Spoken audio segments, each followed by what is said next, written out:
நண்பர்கள் அனைவருக்கும் வணக்கம். இன்று நம்மளுடைய சேனலில் மியூச்சுவல் ஃபண்ட் இண்டஸ்ட்ரியில் எனக்கு கிடைத்த தகவல்களை உங்களுக்கு ஒரு செய்தி தொகுப்பாக வழங்க இருக்கிறேன்.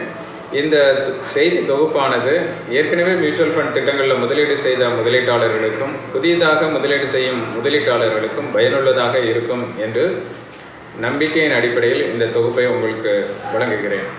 இப்போ செய்தி தொகுப்பு உள்ளே நாம் செல்லலாம். முதல்ல பார்த்தீங்கன்னா எஸ்ஐபி முதலீடு செய்யும்போது இசிஎஸ் ஃபார்ம் ஃபில்அப் பண்ணும்போது டூரேஷன் அன்டில் கேன்சல்ட் அப்படின்னு நம்ம கொடுப்போம். அதாவது ட்ரிபிச்சுவல் எஸ்ஐபிஸ் அப்படிங்கிற ஒரு ஆப்ஷன் இருக்குது. நாம் எப்போ எஸ்ஐபி கேன்சல் பண்ணுறோமோ அது வரைக்கும் இசிஎஸ் ஃபார்ம் கொடுத்துக்கலாம், ஓப்பனாக இருக்கும். அந்த முறை இப்போ தடை செய்யப்படுகிறது. அதாவது செப்டம்பர் மாதத்தோட அக்டோபர் 1ஆம் தேதியிலிருந்து அதிகபட்சமாக நம்ம எஸ்ஐபியை 30 ஆண்டுகள் வரைக்கும் தான் இசிஎஸ் ஃபார்மில் நம்ம டூரேஷன் ஃபிக்ஸ் பண்ண முடியும். அதாவது பெர்பச்சுவல் எஸ்ஐபி அப்படின்னு சொல்லி ஃபார்ம் ஃபில்அப் பண்ண முடியாது. ஏற்கனவே எஸ்ஐபி ஃபார்ம் அன்டில் கேன்சல் அப்படின்னு சொல்லி முதலீட்டாளர்களுக்கு எந்தவித பாதிப்பும் இல்லை. ஆட்டோமேட்டிக்காக எஸ்ஐபி டெபிட் ஆகிட்டு இருக்கும். ஒன்றும் இசிஎஸ்லும் எந்த ப்ராப்ளம் இருக்காது. புதிதாக முதலீடு செய்யும் முதலீட்டாளர்கள் எஸ்ஐபி ஃபார்ம் ஃபில்அப் பண்ணும்போது கவனமாக 30 ஆண்டுகளுக்கு குறைவாக எஸ்ஐபி டூரேஷனை நம்ம ஃபில்அப் பண்ணோம். இந்த ஒரு தகவல் வந்திருக்கிறது.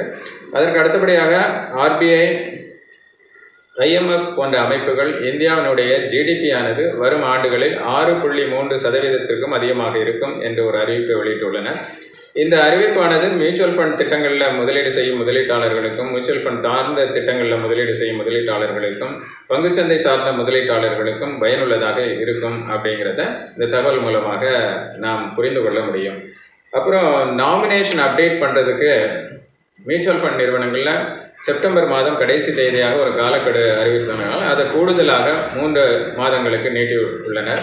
டிசம்பர் மாதம் இறுதி வரையிலையும் மியூச்சுவல் ஃபண்ட் திட்டங்களில் ஏற்கனவே முதலீடு செய்த முதலீட்டாளர்கள் நாமினேஷன் அப்டேட் பண்ணலைன்னா அப்டேட் பண்ணிக்கலாம். அது சிங்கிள் ஹோல்டர் போர்ட்ஃபோலியோவாக இருந்தாலும் சரி, எதிரார் சர்வேயர் ஜாயிண்ட் அக்கௌண்ட்டாக இருந்தாலும் சரி, மியூச்சுவல் ஃபண்டில் நாமினேஷன் கம்பல்சரி. அப்படி நாமினேஷன் எனக்கு வேண்டாம் அப்படின்னா ஆப்ட் அவுட் ஆப்ஷன் நம்ம கொடுத்துக்கலாம். அப்படி கொடுக்காத போலியோவில் என்ன ஆகும் அப்படின்னா நம்மளுடைய மியூச்சுவல் ஃபண்ட் முதலீடுகளை திரும்ப பெற முடியாது, அதாவது விட்ரா பண்ண முடியாது. நாம் எப்போ மியூச்சுவல் ஃபண்ட் போலியோவில் நாமினேஷன் அப்டேட் பண்ணி அதை ஆக்டிவேட் ஆகுதோ அப்போ தான் எந்த ஃபைனான்ஷியல் டிரான்சாக்ஷனும் நம்ம பண்ண முடியும். அதனால் நீங்கள் உங்களுடைய போர்ட்ஃபோலியோவில் செக் பண்ணி நாமினேஷன் அப்டேட் பண்ணுறதா இருந்தால் பண்ணிக்கோங்க. ஆஃப்லைன் மூலமாகவும் பண்ணிக்கலாம், ஆன்லைன் மூலமாகவும் பண்ணிக்கலாம். இதை பற்றி நான் ஏற்கனவே ஒரு வீடியோ போட்டிருக்கேன், அதை ஃபாலோ பண்ணி நீங்கள் பண்ணிக்கலாம், இல்லை எங்களையும் தொடர்பு கொள்ளலாம். அப்புறம் பார்த்தீங்கன்னா இப்போ என்னென்ன என்எஃப்ஓஸ் அவைலபிளாக இருக்குது அப்படின்னு பார்த்தீங்கன்னா UTI innovation fund 9th October வரைக்கும் இருக்குது. Bandhan retirement fund 12th October வரைக்கும் இருக்குது. Edelweiss multi cap fund 18th October வரைக்கும் இருக்குது. ஒய்கோ கேபிட்டல் பேலன்ஸ் ஹைப்ரிட் ஃபண்டு, இது balance fund hybrid fund 19th October வரைக்கும் இருக்குது. Baroda BNP Paribas small cap fund இது 20th அக்டோபர் வரைக்கும் இருக்குது. இந்த ஃபண்டு எல்லாமே பார்த்தீங்கன்னா நியூ ஃபண்ட் ஆஃபர் டைம். இந்த டைமு இதில் முதலீடு பண்ணுறவர்களுக்கு 10 rupees ஆஃபர் ப்ரைஸில் கிடைக்கும். இந்த இஷ்யூ முடிஞ்சு அதுக்கப்புறம் ரீஓப்பனிங் ஆகும்போது ஆன்கோயிங் ப்ரைஸில் என்ஏவி ப்ரைஸில் நம்ம மார்க்கெட்டோடைய ஏற்ற இறக்கங்களுக்கு தகுந்த போல் முதலீடு செய்ய முடியும். இது இந்த என்எஃப்ஓ டைமில் பண்ணுறதுனாலையும் இல்லை ஆன்கோயிங் டைமில் பண்ணுறதுனாலையும் எந்த விதமான கூடுதல் சலுகையோ கிடையாது. இது ஆஃபர் பீரியட், அவ்வளோதான். அந்த இனிஷியல் டைமில் இன்வெஸ்ட் பண்ணிங்கன்னா 10 ரூபாய்க்கு நம்ம வாங்கிக்க முடியும். இதுதான் என்எஃப்ஓ அவைலபிள் என்எஃப்ஓ. அப்புறம் பார்த்தீங்கன்னா கோடெக் மல்டி அசெட் அலோகேஷன் ஃபண்டில் ஒரு அமெண்ட்மெண்ட் வந்திருக்கு.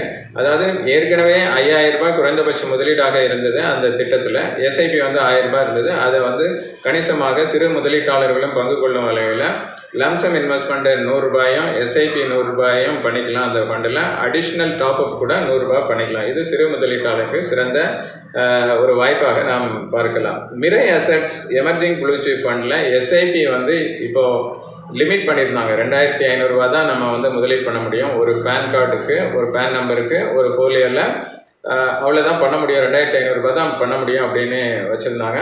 அதை 25,000 ரூபாய் வரைக்கும் நம்ம முதலீடு பண்ணலாம் அப்படின்னு எஸ்ஐபி லிமிட்டை இன்க்ரீஸ் பண்ணியிருக்காங்க.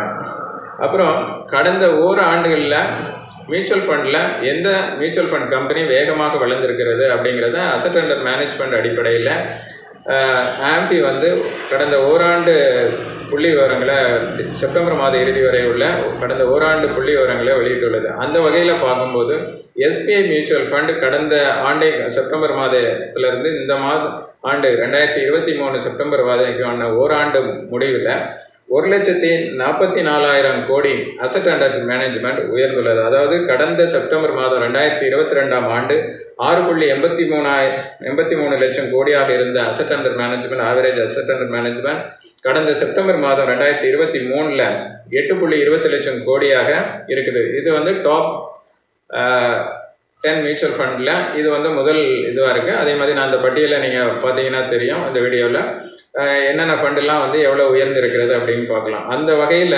அதிகபட்சமாக வளர்ந்த ஃபண்ட் நிறுவனம் என்கிறது எஸ்பிஐ மியூச்சுவல் ஃபண்ட். இது வந்து அசட் அண்டர் மேனேஜ்மெண்ட் அடிப்படையில்.